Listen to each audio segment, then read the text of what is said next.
present a clear and sober dichotomy between the final destinies of the righteous and the ungodly.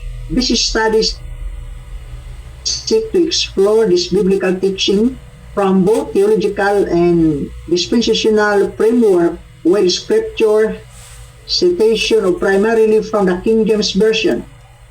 Its aim to demonstrate the divine justice and mercy are harmonious execute in God's eternal plan. The righteous are promised everlasting life and fellowship with God, while the ungodly face divine wrath and eternal separation. Far from being speculative or symbolic, these destinies are grounded in historical biblical events and prophetic declarations. They are tied to God and changing nature, His holiness, justice, and grace, and are administered according to the dispensational distinction that clarify His dealing with humanity across different ages. This chapter will confer various scriptural references to develop a comprehensive understanding of divine judgment, salvation, and eternal outcome, awaiting all individual basis or the response to the gospel. Biblical foundations, the factor of separation in God's judgment. The concept of divine judgment and eternal destinies of mankind are not abstract invention of systematic theology, but deeply rooted in narrative arc of the Bible. One of the earliest, most illustrative account of divine judgment is found in the day of Noah. Genesis chapter 6 verse 5 record, and God saw that the wickedness of men was great in the earth, and every imagination of the thoughts of his heart was only evil continually. This declaration introduces a pattern repeated throughout Scripture. God sees, evaluate, and judgment of moral state of mankind, the consequence of unchecked wickedness was worldwide flood, an act of the divine retribution that both punish the ungodly and preserve the remnant of righteousness through Noah, who found grace in the ages of the Lord. Chapter 6 verse 8. Ito siya, kapatid, the eternal destinies of the righteous and the ungodly. Ang sa atin sa pagkangayon, pag ang tao namatay siya, automatic yung destination according to Hebrews chapter 9 verse 27, ganito ang nakasulat. As it is appointed unto men once to die, but after this, the judgment. Mayroong tinatawag na judgment before resurrection. Pag ang tao namatay siya, mayroon siyang destination. Pag ang tao namatay siya physically, even under grace dispensation, even the kingdom believers o kingdom righteous before the grace dispensation. Pag ang isang tao namatay siya, automatic lalabas yung spirit natin. Lalabas siya. Pati yung kaluluwa. Mag-depart siya galing sa ating katawan. Tapos may judgment siyang, mayroon siyang destination, pero hindi pa siya resurrected. Ang kalagayan, pag ang isang tao namatay siya, umalis yung spirit natin at saka soul. Dito po sa Genesis chapter 35 verse 18. Ito ang nakasulat, 35 verse 18.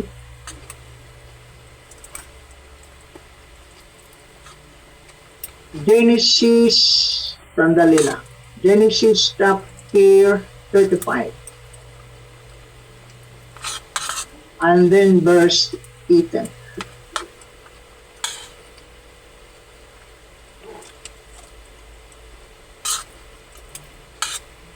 And it came to pass, as her soul was in departing,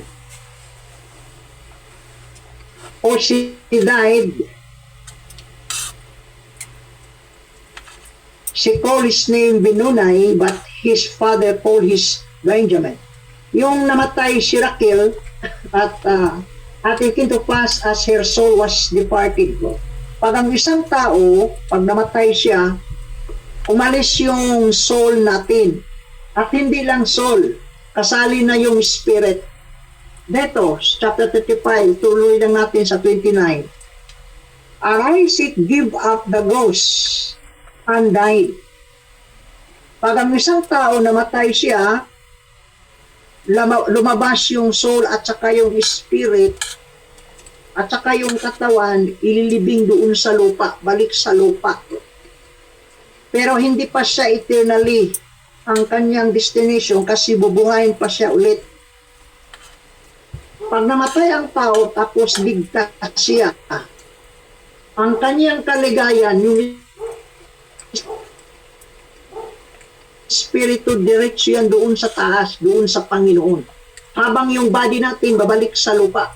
At saka yung spirit natin doon sa Panginoon. Sa mga righteous yun. Sa mga righteous. Kasi yung topic natin, ganito, topic natin. The eternal destiny of the righteous and the ungodly. A dispensational and theological study of divine judgment and salvation.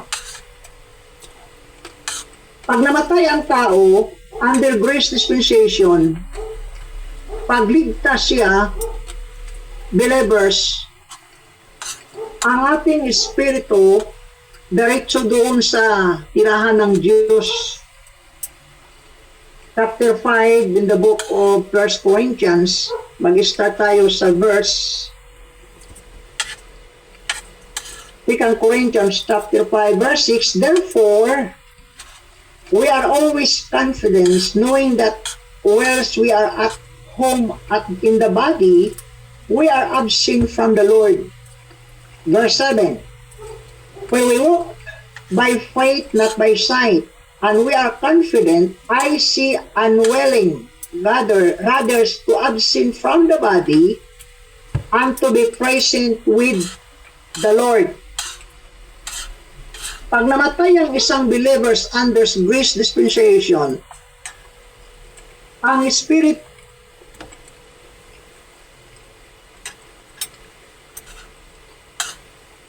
natin doing katawan nandoon sa lupa. Pero pag ang isang tao hindi siya ligtas, pag namatay ang isang tao under grace dispensation, ang ating espiritu doon sa tinatawag na spirit prison. Yun ang unrighteous. Mayroong tirahan na tinatawag na prison of the spirit. 1 Peter chapter 3,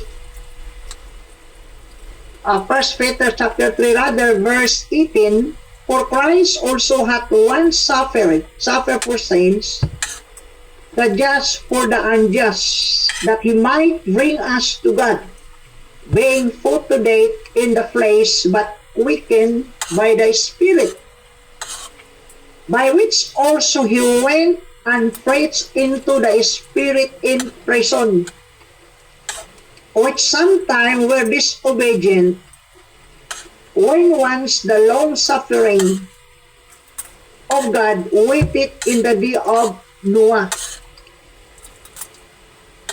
Pag ang isang tao namatay siya, ang espiritu, pag hindi siya righteous o ungodly, ang kanyang espiritu diretso doon sa tinatawag lower part of the earth, doon ang tinatawag na spirit prison.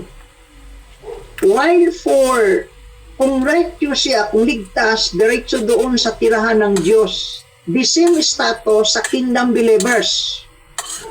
Habang naghihintay sa pagkabuhay mag-uli. Yan. Ngayon, pagkatapos ng grace dispensation, mayroong pagkabuhay maguli o resurrection regarding lang sa mga taong ligtas under grace. So, hindi kasali yung mga kingdom righteous, kundi yung mga tao lang under sa grace dispensation. Ang mangyari, bubuhayin yung katawan ng doon sa lupa at yung espiritu ng doon sa Diyos, ibabalik yon kasi hindi siya mabubuhay pag hindi siya ibalik. Yun ang nakasulat dito sa 1 Thessalonians chapter 4 verse 13. But I would not have you to be ignorant, brethren, concerning them which are asleep, that ye sorrow not, even as other which have no hope. For if we believe that Jesus died and rose, even to them also which slept in Jesus will God bring with him. 16. For the Lord himself shall descend from heaven with a shout, with the voice of archangel, and the trump of God, and the dead in Christ shall rise first. Ito po ang pagkuha sa mga believer, grace believers under grace, sa members of the body of Christ, sa lubong doon sa alipaap, mayroon tayong gathering. Chapter 2 verse 1, 2 Thessalonians, now we visit you, brethren, by the coming of our Lord Jesus Christ and by our gathering unto Him. Kailan ito mangyari? Pagbababa na si Kristo dyan sa alipaap, lahat ng believer under grace, bubuhayin. So yung temporarily na kalagayan sa katawan natin doon sa lupa, at saka yung espiritu nandoon sa Panginoon, bubuhayin ulit at sasalubong tayo. Ito po yung mga just people o believers under grace, righteous people, sila lang ang bubuhayin maguli at sasalubong doon sa alipaap. Yun ang pagkatapos sa grace dispensation. Sa makatuwid, mayroong pag-rebuild ni Christ under grace dispensation, bababa siya mag-rebuild. I-backward lang natin 2 Thessalonians chapter 1 verse 8. Verse 7.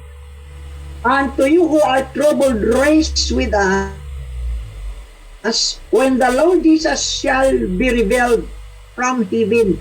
Si Kristo po ay revealed siya from heaven with His mighty angels. Pagbaba ni Kristo, yung man of sin, i-consume niya yung man of sin. Tapos sasalubong tayo doon sa alipaap. Ito, chapter 2, verse 8. And then shall the wicked be rebelled. Dalawa pala ang mag-rebel. Ang wicked at saka si Christ. Dalawa. And then that the wicked be rebelled, whom the Lord shall consume with the spirit of His mouth, and shall destroy with the brightness of His coming. Yan. Habang tayo sasalubong sa alipaap, ang man of sin i-consume niya at automatically dalhin tayo doon sa taas, sa langit, at ituloy yung remaining time na sinabi ni Daniel doon sa chapter 9 na mayroong naiwan na 7 years or 1 week. Basahin muna natin sa Daniel chapter 9.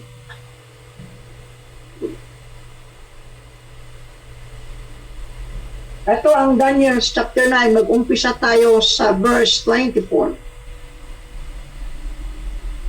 70 weeks are determined upon thy people and upon thy holy city to finish the transgression and to make an end of sin and to make reconciliation for iniquity, and to bring an everlasting righteousness, and to seal up the vision prophecy to anoint of the Most High. Yung nanalangin si Daniel doon sa temple, doon sa Babylon, habang siyang nanalangin, yung na-slave sila, sinabi na niyang doon sa Panginoon, ito ang nangyari sa amin. Kasi kami po ay nagkakamali at hindi nakinig sa voices. Ito ang dahilan bakit nandito kami dito sa kaharian ng Babylonia. Ito po ang curse. Because kami po sumuway at hindi sumunod doon sa kautusan na ibinigay ng Diyos doon sa Israel. Ito, verse 11, chapter 9. Yea, all Israel that they might not obey thy voice. Therefore, the curse is poured upon us. And the oath that is written in the law of Moses, that is the servant of God, because we have sinned against him. Ay, yung nanalangin si Daniel, ito ang nangyari sa amin. Kasi kami po ay sumuway, hindi sumunod, hindi nakinig sa voices. Verse 13, as it is written in the law of Moses, all this evil is come upon us. Yun. Ay naging na-slave sila doon sa loob ng 70 years. Verse 1. Verse 2, chapter 9. And the first year of the reign of that I, Daniel, understood by the book of the book's number of years whereof the word of the Lord came to Jeremiah, the prophet, that he would accomplish 70 years in desolation of Jerusalem. Na-slave sila doon 70 years. Yung natalo na ang Babylon at pinauwi sila doon sa Jerusalem sa pamagitan ni King Cyrus. Doon nag-umpisa ang count sa 70 weeks. Verse 24. 70 weeks are determined on thy people and upon thy holy city to finish the transgression and to make an end of sin and to make reconciliation for iniquity and to bring in everlasting righteousness, to seal up vision and prophecies, to anoint the Most High Holy. 25. Now, therefore, and understand that from the going forth of the commandment, sinong nag-utos na papauwiin sila doon sa Jerusalem after 70 years from Babylon? Utos ng Diyos doon kay Cyrus na kailangan silang papauwiin doon balik sa Jerusalem. Doon nag-umpisa ang count sa 70 weeks. Eh kung bibilangin natin sa year, because one day for a year, equivalent 490 years. Ngayon, 25. Now therefore, and understand that from the going forth of the commandment to restore and to build Jerusalem unto the Messiah, the friends shall be 7 weeks. Ayong itinayo nila ulit ang Jerusalem na nabagsak at sinunog yung mga ibang building. Kasali na yung mga gusali, yung mga pader. Sabi ni Gabriel, sinabi doon kay Daniel, verse 21, yea,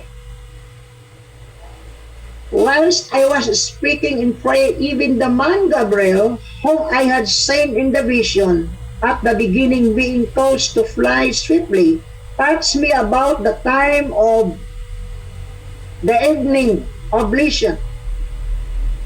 And he confirmed me and talked with me and said, "Oh Daniel, I am now come forth to give thee a skill and understanding." Sinabi ni Daniel ni Gabriel doon kay Daniel na ito ang mangyari. Ang bayang Israel, binigyan siya ng 490 years. Doon nag-umpisa ang count sa yung pinauwi siya doon sa Jerusalem during the time of King Cyrus. Yung tinalo nila ang kaharian ng Babylonia. Ngayon, yung umuwi na sila doon, ang nanamahala doon si Nehemiah at saka si Ezra, itinayo nila ulit yung nasunog na mga building, pati yung temple, pati yung mga pader.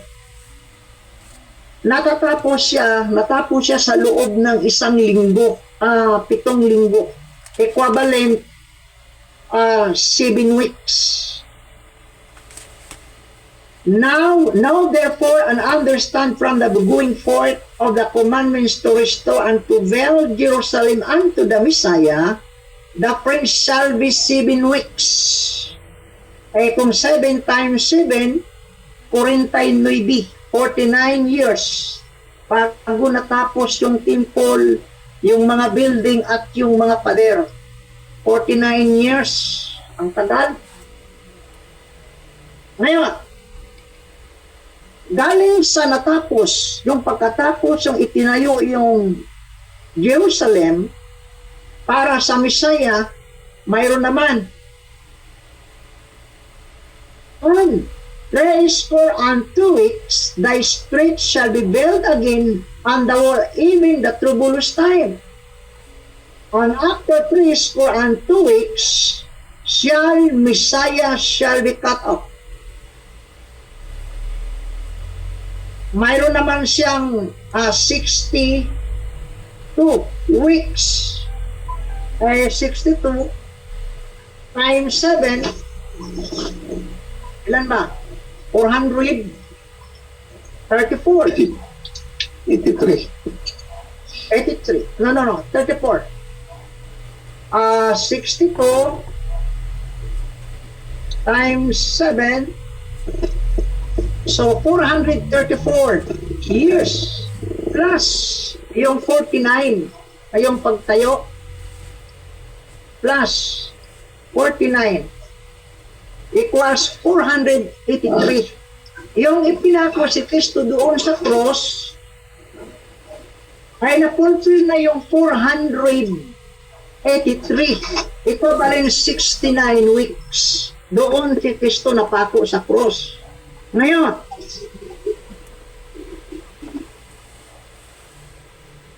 mayroong 1 week na iwan. Ituloy natin. Verse 26. And after 62 weeks shall Messiah shall be cut off, but not for himself, and the people of the prince that shall come shall destroy the city, and the sanctuary, and thereof shall be with flood, and unto the end the world desolation are determined. 7. And he shall confirm the covenant with many for 1 week. Yung napako si Kristo doon sa cross, mayroon na lang 7 years, equivalent 1 week, para i-establisan na yung everlasting righteousness, yung time of refreshing. Matupad na yung pag-aari ni Kristo dito sa lupa sa loob ng 1,000 taon, yung sinabi ng angel doon sa Lucas chapter 1 verse 32. Ito ang nakasulat sa Lucas chapter 1 verse 32. And behold, thou shalt conceive in thy womb, and bring forth son, and shall call his name Jesus. He shall be great, and shall be called the Son of the Highest. And the Lord shall give unto him the throne of his father, and he shall reign over the house of Jacob forever, and of his kingdoms there shall be no end. Ito na po. Pagkatapos napako si Kristo doon sa taas, doon sa cross, ang naiwan para sa kanila, mayroon na lang 7 taon, 7 years. Sabi ni Daniel, chapter 9, verse 27.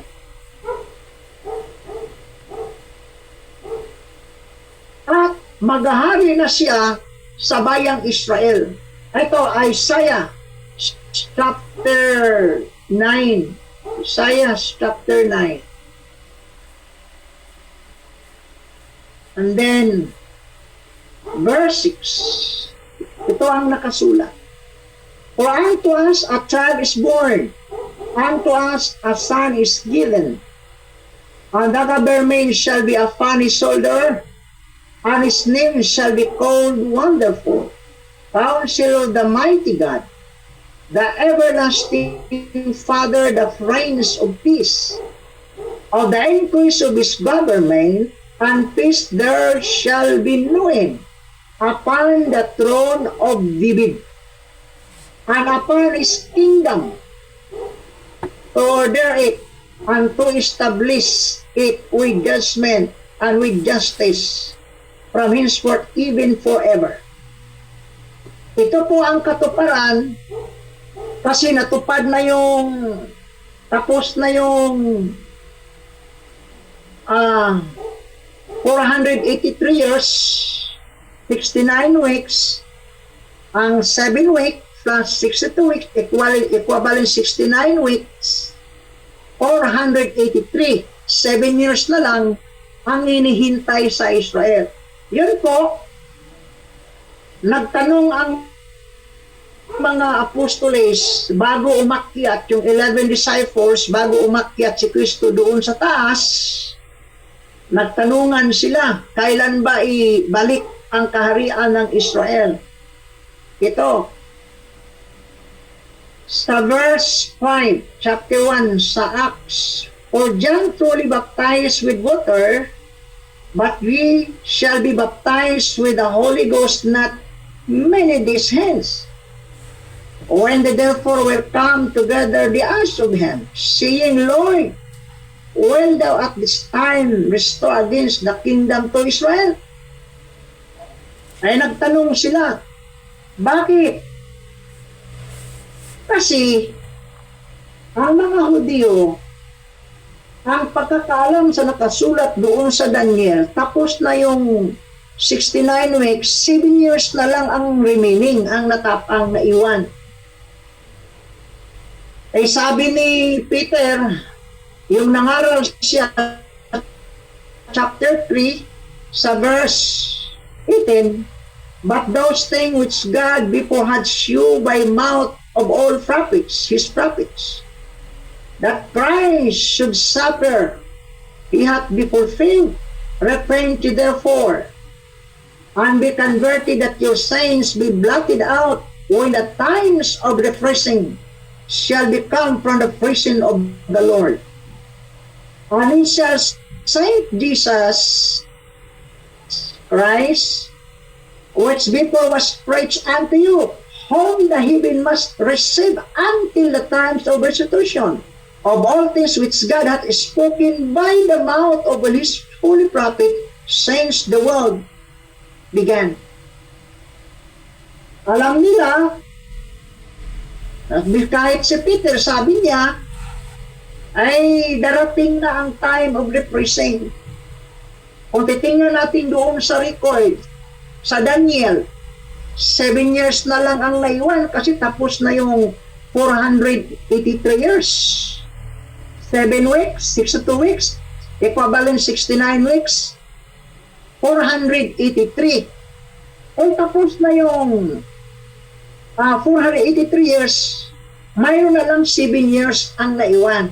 Maging i-establish na yung mangyari na ang time of refreshing. Ngayon,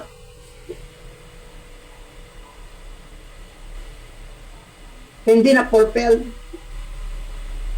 Bakit hindi siya na-fulfill yung prophecy? Unang-una, ang record doon sa Daniel chapter 9, yung pagkakamali sa mga Israelites, hindi sila nakinig sa tinig ng Diyos. Hindi nila sinunod yung kautusan. Naging na-curse sila. Isinumpa ng Diyos. Yan. Yun ang failure ng Israel.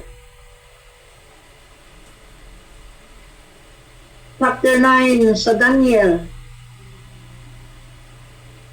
And then verse 5. We have sinned and have committed iniquity and have done wickedly and have revealed every departing from the precept from thy judgment. Ang mga Israelites naging rebellious sila. Sa kanila ibinigay yung kautusan, yung pagsamba, yung covenant, yung mga promise. Pero ang nangyari, nagrebelde. Ito sa Romans chapter 9, verse 4.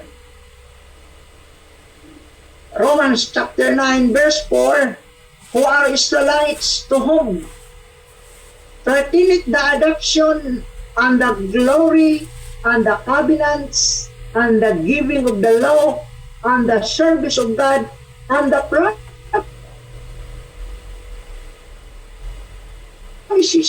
Halos sa kanila lahat, doon ibinigay ng Diyos ang favor doon sa bayang Israel. Ito, chapter 3, verse 2. Start tayo sa verse, what advantage then hath the Jew, or what profit is there of the circumcision? Much every week to play, because that unto them were committed the oracles of God. Sa kanila ipinagkatiwala yung oracles of God. Doon sa mga prophets, doon kumuha ang Diyos upang doon ipagkatiwala yung salita niya at isulat nila. Pero anong nangyari? Nag-rebelde.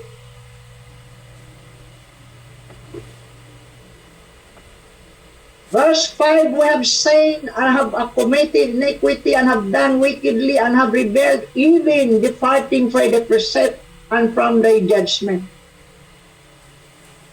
O Lord, righteousness belongeth unto thee, but unto us confusion of the feasts of at this day. Verse 7, to the men of Judah, unto the inhabitants of Jerusalem, unto all Israel that are near and that are far out through all countries, whether thou hast driven them because of their trespass, that they have trespassed against thee. Yan, pati yung mga propita nila, pinatay. Pati yung mga tao, iba ng isip doon sa mga Israelites, hindi na sumunod, sumuway na. Verse 8, O Lord, to us belongeth confusion of praise to our kings, pati yung mga hari, to our princes and to our father, because we have sinned against thee. 9, to the Lord our God belong mercies and forgiveness, though we have rebelled against thee. Ang mga Israelites, malaking pagkakasala nila. Verse 10, neither have we obeyed the voice of the Lord our God to walk in his law, which we set before us, his servant the prophet. All Israel have transgressed thy law, even by departing, that they might not obey thy voice. Therefore, the curse is poured upon us. Yun ang pagkakamali sa mga Israelites. Pangalawa, yung malaking pagkakamali nila, ito, John chapter 1 verse 11. John chapter 1 verse 11. He came into his own and his own received him not. Pangalawa, ay naging tao na ang Misaya, pumunta na dito sa lupa, sa mundo. Ang nangyari, yung mga tao niya, hindi siya tinanggap ni Reggie. Mayroon mang naniniwala, kung tingnan natin, from John the Baptist until the ascension of Jesus Christ, 120 lang. Majority sa bayang Israel, hindi siya tinanggap. Ayong sabi ni Pilato, ano bang gawin natin sa inyong hari? Sigaw na sigaw yung mga Israelites, wala kaming hari. Ipako siya sa cross. Yan. Dinigal siya doon sa mga soldier na Romans. Ipinako sa cross, utos ng mga Hudyo. Sabi ni Peter, chapter 2 sa Acts, yung ipinako niyo sa cross, yun ang Panginoon, ginawang Panginoon at Kristo. At saka yung nangaral na si Stephen, ay niruway ni Stephen galing kay Adan, hanggang kay Noah, hanggang kay Abraham, hanggang kay Isaac, ang Jacob, hanggang sa 3 tribes of Israel, hanggang doon kay Moses, hanggang doon sa mga hari. Lahat-lahat binanggit ni Stephen chapter 7 sa Acts. At sabi ni Stephen, kayo talaga noon pa, simulat sa pool. Yun ang ginawa nyo, pinatay nyo ang mga propeta. Hanggang ngayon, hindi kayo sumunod. Ibinigay sa inyo yung kautusan hanggang ngayon hindi kayo nagtupad. Ito, chapter 7, verse 51, ye stiff-necked. Sinabihan niya yung mga bayang Israel, yung kaharap niya, harapan, uncircumcised in heart and ears. Walang circumcision ang puso, pati yung tainga.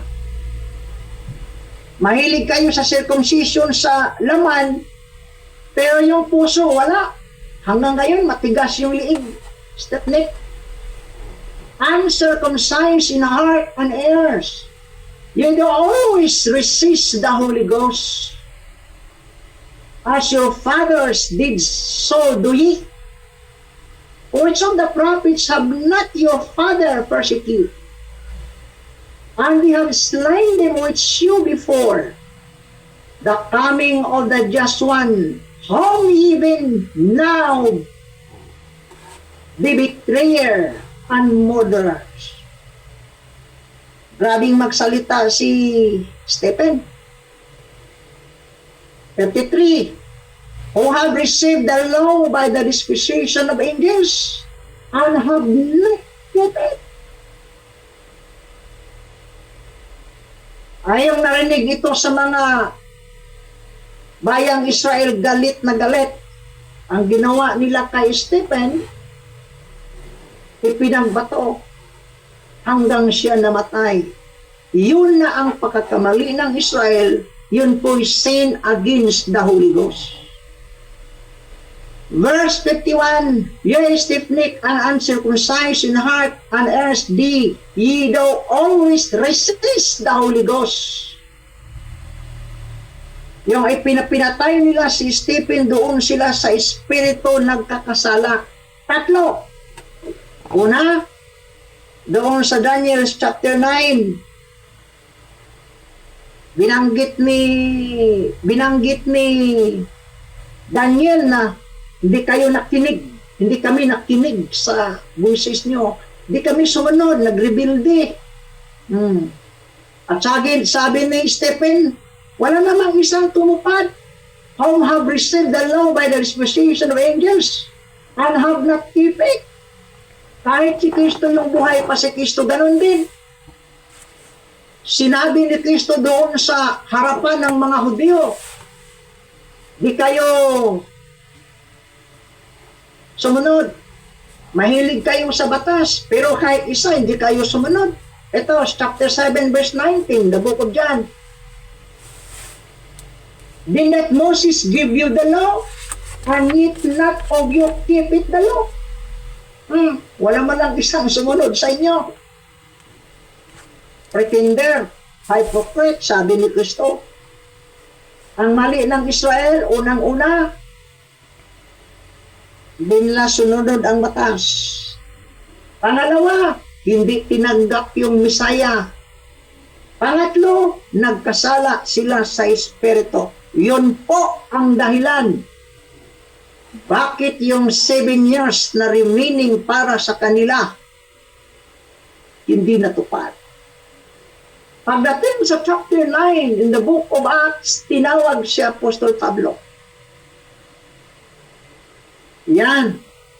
At saka ibinigay yung heavenly vision.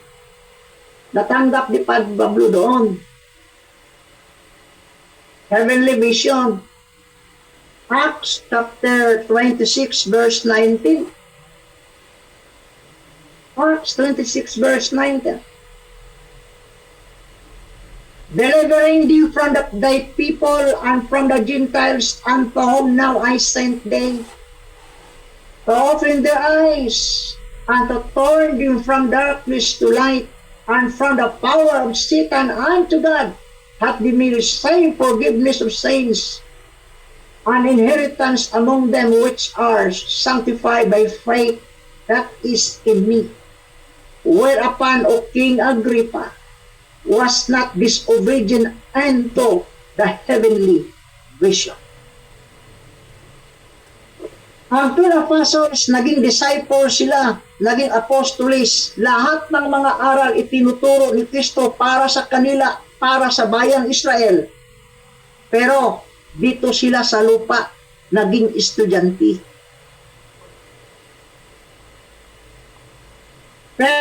Pero si Apostol Pablo, hindi na siya naging student ni Kristo. Bakit? Doon na si Kristo sa taas. Ibinigay sa kanya yung instruction ang dapat niyang gawin. At ito po'y sinabi ni Pablo, was not disobedient unto the heavenly vision. At ang heavenly vision na ito ay hindi galing sa unang mga apostoles. Sa makatuwid, yung sinabi nila na mayroon apostolic succession, delegation, yung change instruction, hindi totoo. Galing sa Matthew chapter 16 to 18, doon ibinigay kay Pedro, hanggang doon tuloy-tuloy hanggang kay Pablo, hanggang ngayon, hindi totoo yun. Bakit? Kasi yung heavenly vision, hindi yan galing sa mga apostoles. Ang instruction na natanggap ng mga apostoles, yung 12, dito pa si Kristo sa lupa. Matthew chapter 28 verse 18 to 19. Acts chapter 1, Luke chapter 24. Yan. Instruction yan, dito si Kristo sa lupa habang bago siya umakyat, kasama doon sa 11 alagad, sa loob ng 40 days at 40 nights, tinuturuan sila. Aral ni Kristo dito sa lupa. Pero yung vision na ibinigay kay Pablo, hindi siya earthly vision. Hindi siya earthly instruction. Kasi nandoon na si Kristo sa taas. At nang narinig ni Pablo yon, chapter 22, sinabihan siya, pasok ka doon sa Damascus. 22 verse 9, and they that were with me saw indeed a light and were afraid, but they heard not the voice of him that speak to me. And I said, what shall I do, Lord? Sabi ni Pablo, doon sa Acts 9, Saul pa ang pangalan niya. And the Lord said unto me, arise and go into Damascus. And they shall be told thee of all things which are appointed for thee to do. Ang instruction doon sa isang alagad, mangaral sila galing Jerusalem. Pero si Pablo nangaral galing Damascus. Doon nagsimula.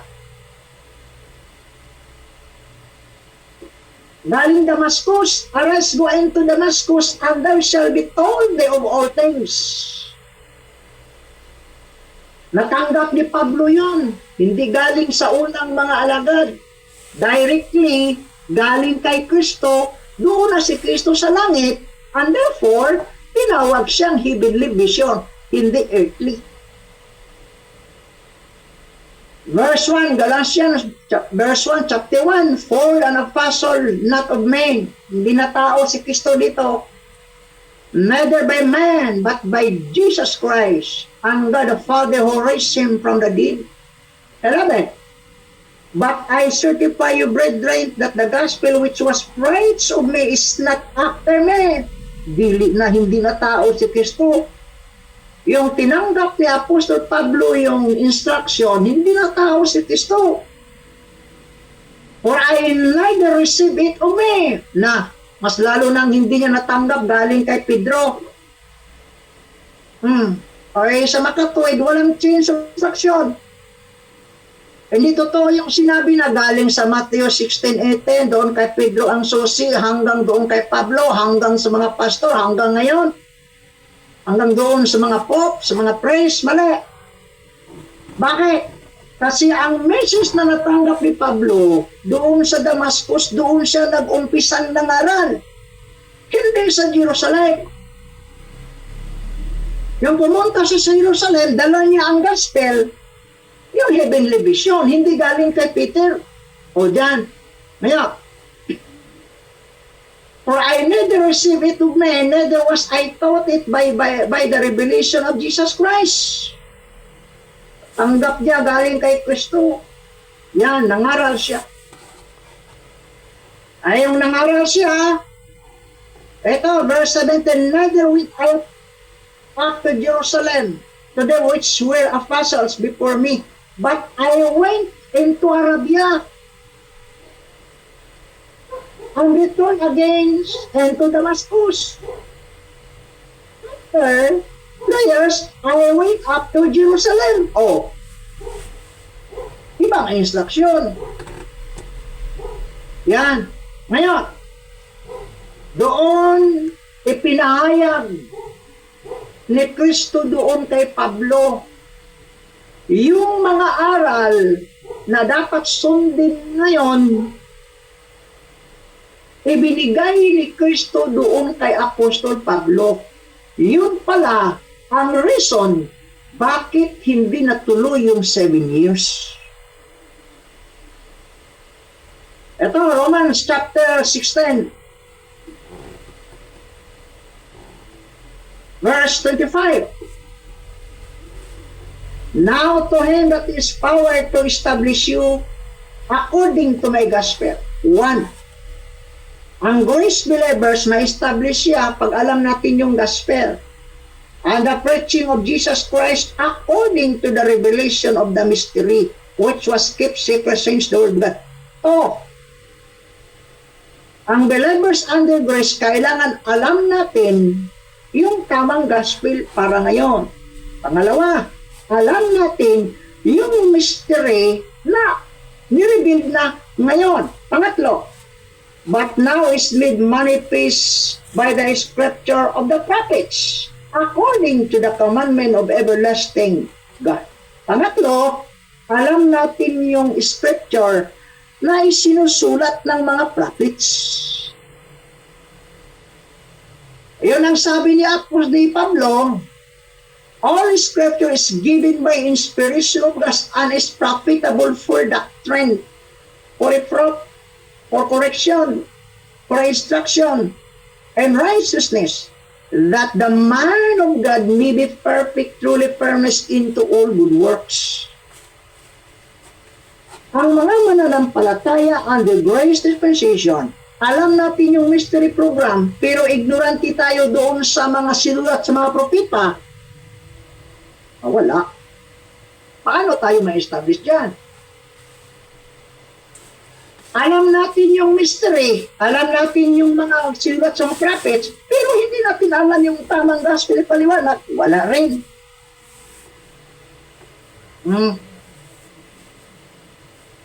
Sabi ni Apostol Pablo sa Acts chapter 20, verse 32. And now, brethren, I commend you to God and to the word of His grace, which is able to build you up. Ang isang tao under grace dispensation, pag ignorante tayo sa aral under grace dispensation, kahit anong expert yung mga sinulat sa mga prophets, wala rin. Kahit expert tayo, katulad ni yung kasama ni Pablo. Sino ba yun? Sa Acts 19. Yung alam niya, yung baptism ni John, pero wala naman siyang kaalam-alam doon sa mystery, wala din. Kailangan ma-establish tayo, alam natin yung tamang gospel, alam natin yung mystery program, alam natin yung mga isinulat ng mga propeta. Ngayon, nirebuild na yung mystery na hindi alam ng mga prophets at hindi nakita ni Daniel. At ito ang dahilan bakit ang 7 years hindi natupad. Sabihin na, hindi, pareho lang yan. Kung pareho lang, yung namatay si Kristo hanggang ngayon, ilang taon na? O paano pag-compute yan sa 7 years? Kahit anong mathematician yan, hindi mo ma-solve yan. Ephesians chapter 3 verse 3, how that by revelation He made known unto me the mystery. I wrote afore in few words, whereby when ye read, ye may understand my knowledge in the mystery of Christ, which in other ages was not made known. Ignorante pala si Pedro, ignoranting mga apostolis at mga prophets, walang kaalam-alam. Yung heavenly vision na ibinigay ni Kristo doon sa kanyang mga apostolis, yung heavenly vision na ibinigay doon kay Pablo. Yun ang reason bakit hindi natuloy yung remaining na 7 years. Ngayon, balik tayo sa inyong the eternal destinies of the righteous and the ungodly are dispensational and theological study, divine judgment and salvation. The question of eternal destiny, what happened after death, in one of most significant theological inquiries that humanity has founded across generation. And the Christian faith, Scripture present clear a sober dichotomy between the final destinies of the righteous and the ungodly. This study seeks to explore this biblical teaching from both theological and the dispensational framework with Scripture citation primarily from the King James Version. Its aim demonstrates that divine justice and mercy harmoniously executed in God's eternal plan and righteousness promise everlasting life, fellowship with God, while the ungodly face divine wrath and eternal separation. Ngayon, hindi natuloy, mayroong remaining 7 years na na-insert. Pero wala tayong citas yung word na na-insert. Bakit? Katulad yung word na ano yan? Sa ibang term, umurong, pinigil. Wala tayong term na pinigil. Pero malalaman natin yan by computation of 70 weeks. Yan. Ngayon, under grace na, ang kaligtasan ipinadala doon sa mga Gentiles. Bakit? Yung tatlong reason bakit tinigil yung programa nila. Pinutol sila Acts 9, Acts 11. Once didn't have they stumbled that they should fall, God forbid. But rather through their fall, salvations come into Gentiles to provoke them to jealousy. Now if the fall of them be the riches of the world, yung Israel, nabagsak sila, yung divination of Israel, yung pagka-fall nila, diminishing of them, the riches of the Gentiles, how much more their fullness. Ang kaligtasan, ang programa ngayon na iba, yun ang binasa ko doon sa Romans 16:25. Mystery. Yung hindi sinabi, hindi pinakita doon sa mga propeta dati. Hindi nila alam. Ngayon, mag-reveal si Christ. Bago si Kristo mag-reveal, uunahan siya, mag-reveal din si Man of Sin, mag-reveal. Hahadlangan niya para maraming maligaw. Yan. Siya muna ang maghadlang bago si Kristo darating. Pero pagdating yung mag-rebuild na si Christ, sasalubong tayo, i-consume niya yung Man of Sin, verse 8, chapter 2, 2 Thessalonians. And then shall the wicked be rebelled, whom the Lord shall consume with the spirit of his mouth. Tapos ng programa sa Gasya. Put up na. Automatic, ituloy yung 7 years na naiwan, yung diniscuss natin. Biglang nawala yung Man of Sin. Pumasok kaagad yung dalawang saksi.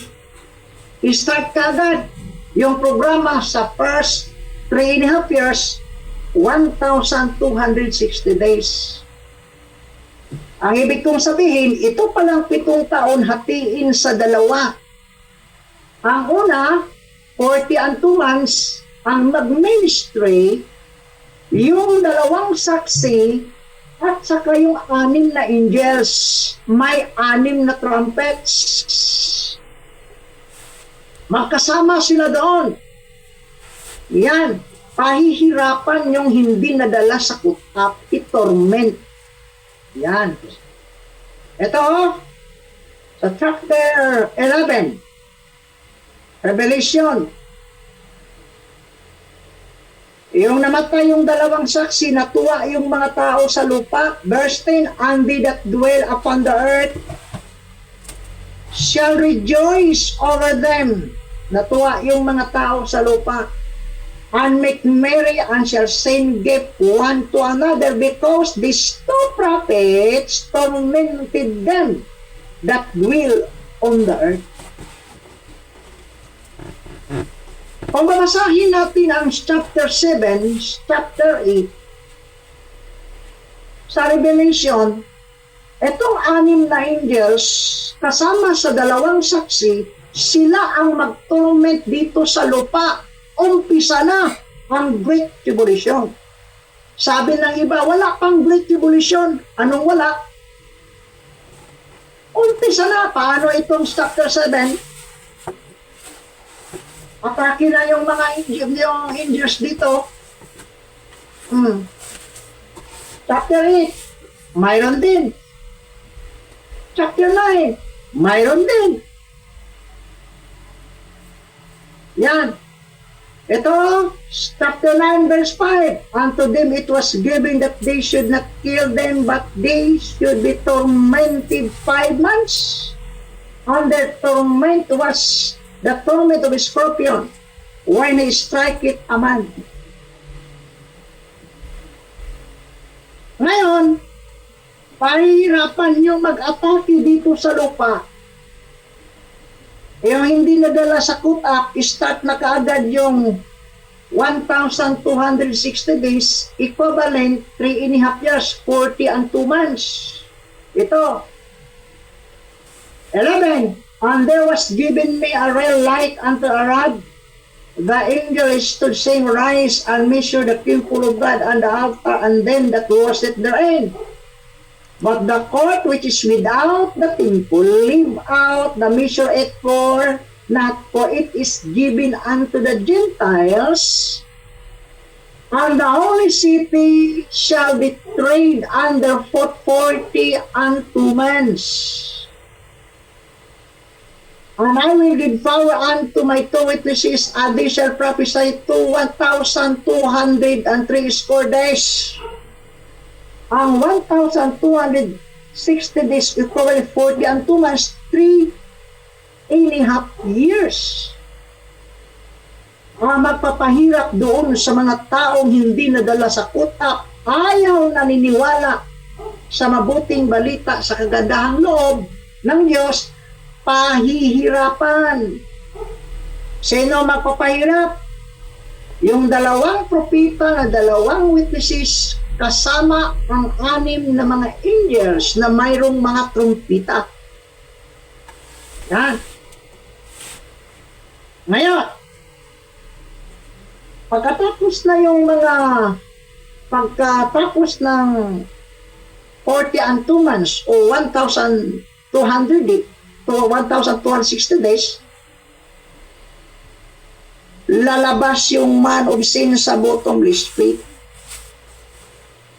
Yung kinokonsume ni Christ during cut-up, lalabas doon sa bottomless pit. Ang pangalan hindi na man of sin. Ano nang pangalan niya? Halimaw. Ito, verse 7, and when they shall have finished their testimonies, the beast that ascended out of the bottomless pit shall make war against them. Sino yung them? Witnesses. And shall overcome them and kill them. Patay yung dalawang propeta. Dalawang saksi. Patay. Bakit? Ito palang beast. Mayroon siyang kapangyarihan. Lumabas siya, ikinokonsume siya ni Kristo, pero ang nangyari, biglang lumabas. Ito, 2 Thessalonians chapter 2 verse 9, even him whose coming is after the working of Satan with all powers and sign and lying wonders. May power pala ito. Lumabas siya doon galing sa bottomless pit. Ngayon, bigyan siya ng kapangyarihan ng Diablo, ng Satanas. Ito, verse 12. Chapter 13, Revelation. And he exercised all powers of the first beast before him. Excuse me. And the earth and them which dwell therein to worship the first beast, whose deadly one was killed. May sugat pala ito. Ewa, ikinokonsume siya ni Christ na sugatan, pero nagaling. Ito, verse 3. And I saw one of his head as it were wounded to death, and his deadly one was killed. And all the world wonder after the beast. Nagtaka. Na-wonder. Ang mga tao, bakit ito nabuhay? Ito ay nawala, pero bumalik. May sugat. Ito, chapter 17, verse 8, the veins that thou sawest is not, and shall ascend out of bottomless pit, and go into perdition, and they that dwell on the earth shall wonder. Sabi yung mga tao, di ba ito, patay na? Ito, nawala na. Inabuhay siya. Ayun, pagkabuhay niya, bigyan siya ng power ni Satanas. Ito, verse 5. And there was given unto him a mouth speaking great things, blasphemous, and power was given unto him to continue 40 and 2 months. May naiwan pang 40 and 2 months, ang first 3.5 years, yung dalawang saksi at saka yung 6 na angels. Ngayon, ito namang sunod niya, another 40 and 2 months, ayun. Yun na ang beast, siya na ang magbigay ng kapangyarihan. Lilituhin niya yung mga tao dito sa mundo. And he opened his mouth and blasphemy against God. Lalaban siya sa Diyos to blaspheme his name and his tabernacle and them that dwell in heaven. And it was given unto him to make war with saints. Makipaglaban siya sa mga taong banal na hindi nadala sa rapture. Mga taong banal na naniniwala, doon sila titira sa paghahari ni Kristo dito sa lupa. Overcome them and power was given over him all kindred and tongues and nations. Ay narinig kong aral, yung Great Tribulation daw sa Israel lang. Nako, paano mo ito i-explain? And it was given unto him to make war with the saints and to overcome them. The power was given over all kindred and tongues and nations. Ngayon, itong beast, gagawa siya ng kingdom dito sa lupa.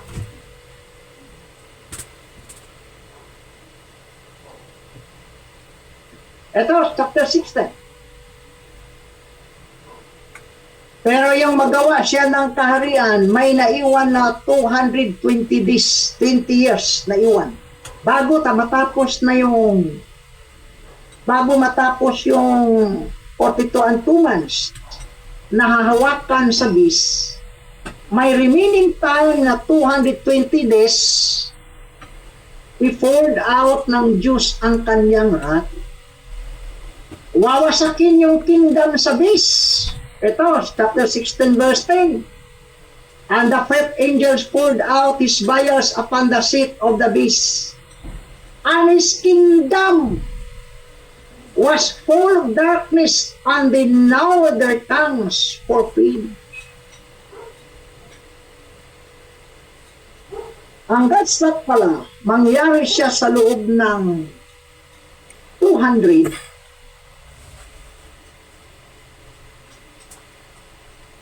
days. Bakit 220 days? Parang more or less 7 months. Saan ba kinuha? Bakit alam natin na 220 days ang tagal ng God's wrath dito sa lupa? Ito, Daniel. Daniel chapter 8 verse 14. And said unto me, unto 2,300 days, then shall the sanctuary be cleansed. Yeah. Linisan na ng Diyos. Yun pala ang dahilan. Gigibain ng Diyos yung kingdom at saka yung trono sa beast. Kasi lilinisan na yon. Kasi preparation for His kingdom dito sa lupa. Bago si Kristo maghari, linisan niya muna yung mundo.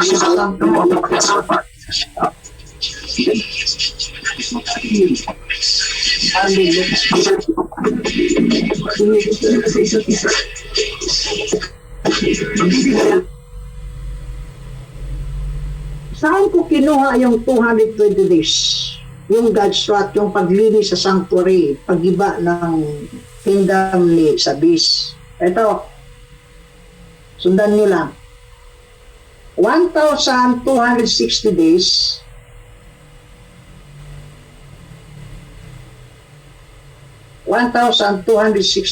times 2, ano ba itong calcul ko? Ayaw mag-delete. 1,260 days times 2 kasi 42 plus 42 months. Yan. 1,260 days times 2 kasi bali dalawa 7 years siya. Times 2 equals 2,520. Ito palang 7 years. 2,520 days. Ngayon, i-minus mo lang yung sa chapter 8 verse 14 sa Daniel. And he said unto me, unto 2,300 days, then shall be the sanctuary be cleansed. Wala. 2,260 days, i-times lang sa 2 equals 2,520 minus 2,300 equals 220 days. Yan. Yun ang paglinis. Ngayon, doon na mangyari yung God's wrath, yung sinabi doon sa Thessalonians chapter 5 verse 9, yun sa Romans chapter 5 verse 9, yung mga God's wrath doon sa Ezekiel chapter 7, doon sa Jeremiah chapter 30, ito na ang katuparan yung God's wrath. Yung God's wrath pala, hindi yan 3.5 years. Kasi ang second 3.5 years, time ng vision. Pero bago matapos yung 42 and 2 months niya, ibubuhos yung God's wrath, 220 days. Ay, linis talaga yan. Linisan yung mundo, linisan lahat ng masama, uubusin. Ito, chapter 19 babasahin ko muna. Chapter 19, verse 20. Verse 19, and I saw the waves and the kings of the earth and their armies gathered together to make war against him. And the beast was taken and with him the false prophet that wrought miracles before him, which he deceived them that had received the mark of the beast, and them that worship his image. These both were cast alive into a lake of fire burning and brimstone. Verse 21. Lahat ng kasama sa bis, yung mga masasama, patay lahat. E di wala ng unrighteous. Pati yung bis, pati yung false prophet, wala na. Chapter 20 verse 1, pati yung dragon, si Satanas, inuli din. Itinapon doon sa lake of fire, sa bottomless pit. Ilinis na. Pagkalinis na, doon na ang last day, mayroong pagkabuhay maguli para sa mga righteous. Itong binasa ko ganina, yung thesis ko, righteous lang ang bubuhayin dito sa chapter 20. After Great Tribulation, ang bubuhayin maguli, yun lang ang mga righteous people na pinangako ang maninirahan dito sa lupa. Plus, yung mga taong naka-endure, nakatiis sa Great Tribulation, kasama silang maghari. Ito, chapter 9, Revelation verse 9, chapter 8, chapter 7 verse 9. After this, I beheld and lo a great multitude, which no man could number, of all nations and kindred and people and tongues, stood before the throne and before the Lamb, clothed with white robes and found their hand, and cried with a loud voice, saying, salvations to our God which sitteth upon the throne and unto the Lamb. Ito, verse 13. And one of the elders answered, saying unto me, nagtanong siya kay John, what are these which are arrayed in white robes and which come they? Dili ito galing. Mayroon silang mga damit na puti. Saan sila galing? I said unto sir, thou knowest. Sabi ni John, alam mo yun? And I said unto her, sir, thou knowest. And he said unto me, sinabihan siya, these are they which come out of great tribulation. Ama, ito pa lang yung mga tao, mayroon palang maligtas during great tribulation. Tapos,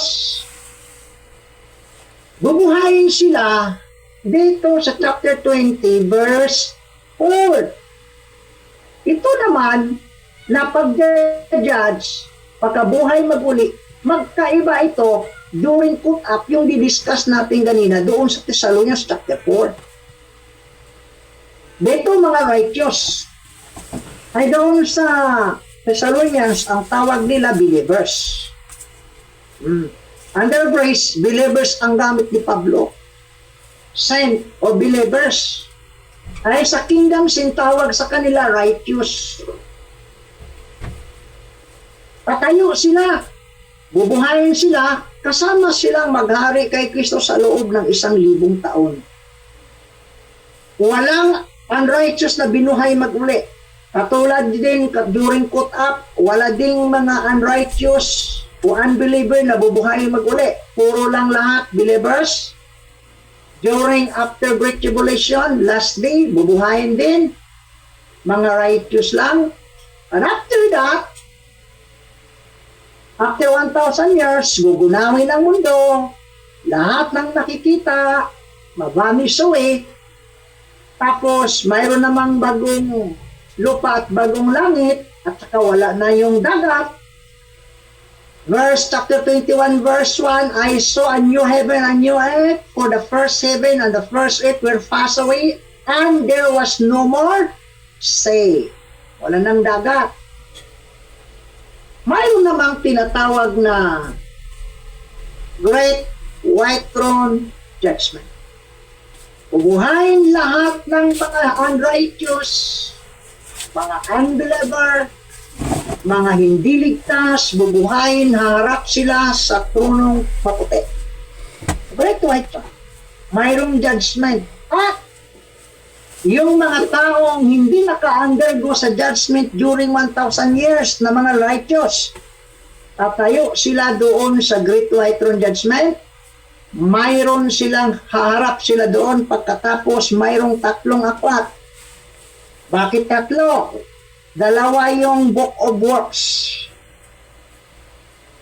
Yung mabuting gawa, ilagay doon sa Book of Works. Yung masamang gawa, ilagay doon sa Book of Works. Tapos, may isa pa. May tinawag na Book of Life. And howsoever was not found written in the Book of Life was cast into the lake of fire. Hanggang dito lang tayo. Parang iba na yung lalamunan ko. Baka ibalik ko kay Sir Rick. Salamat sa inyong pagtatyaga, pakikinig. Ito